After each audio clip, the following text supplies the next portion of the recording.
ito ay rated SPG. Striktong patnubay at gabay ng magulang ang kailangan. Malalaman na nga ni Ramon na impostor ang kanyang anak. Gumawa ng paraan si Ramon para makita at makamusta si Marites. Hinarang ni Ramon ang jeep na sinasakyan ni Marites, makausap at makita lang ito. Talaga nga namang iba na ang tama ni Ramon kay Marites.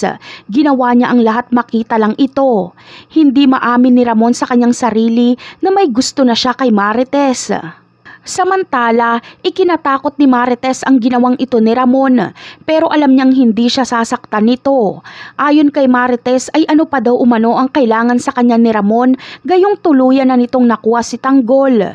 Sumagot naman si Ramon na ano ang ibig sabihin ni Marites, at dito ay sasabihin ni Marites na matagal nang hindi niya nakikita si Tanggol dahil matagal na itong pinalayas ni Rigor.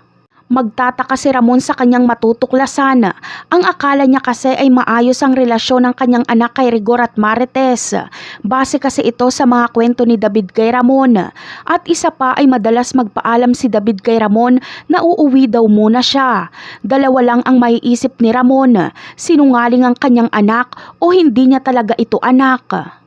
Kaya naman, ipapakita ni Ramon ang larawan ni David kay Marites para kumpirmahin kung ito ba ang anak nilang si Tanggol.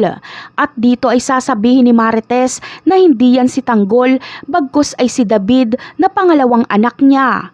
Agad na papasok sa isip ni Marites na nagpapanggap si David bilang Tanggol, habang si Ramon naman ay agad na uuwi para kumprontahin at itumba ang impostor niyang anak. Kaya abangan na lang natin yan. Bye!